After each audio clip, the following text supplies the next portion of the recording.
C'est l'occasion de faire le bilan de cette année pour les ministres qui sont autour de cette table du Conseil des ministres depuis quelques heures maintenant. L'occasion aussi de montrer une image au travail dans le cœur de l'été, loin de l'affaire Benalla qui a pourtant fait trembler les murs de cette présidence de la République pour la première fois depuis le début du quinquennat. Alors, l'Élysée a fait entrer une caméra exceptionnellement dans ce Conseil des ministres avec Emmanuel Macron qui a félicité son équipe. Je vous propose de l'écouter.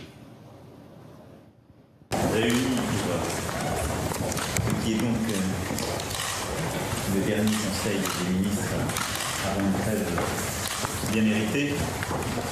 Et je voulais vous remercier pour vos 2 jours dans notre cadre pour l'engagement des derniers mois, le travail conduit sans relâche, que ce soit au Parlement ou ailleurs, pour mener à bien les transformations auxquelles nous nous étions engagés et qui sont attendues dans le pays.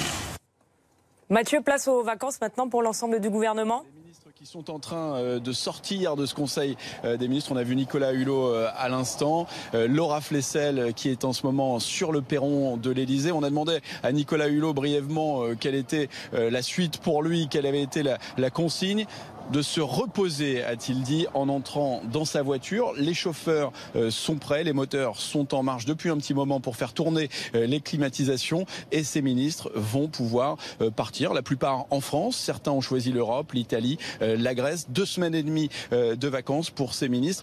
La consigne, c'est aussi d'oublier le plus possible ou de faire oublier cette affaire Benalla. Pour l'instant, Emmanuel Macron n'a pas vraiment dévissé dans les sondages. Il était déjà au plus bas avant l'affaire et il est toujours autour de 36% d'opinion favorable. Son entourage reconnaît qu'il est encore un peu trop tôt pour mesurer l'étendue des dégâts. Les équipes du président de la République vont donc surveiller ces courbes, adapter la communication du président de la République qui a pour l'instant un agenda vierge pendant 2 semaines et demie de présence au fort de Brégançon. Il recevra tout de même Theresa May ce soir pour un dîner de travail. Alors c'est un dîner qui lui permet surtout d'éviter un déplacement la semaine prochaine puisque à l'origine il avait prévu de commémorer le centenaire de la bataille d'Amiens. Finalement la consigne a été de se reposer avec son épouse, avec sa famille et de permettre aussi à ses collaborateurs de prendre quelques vacances.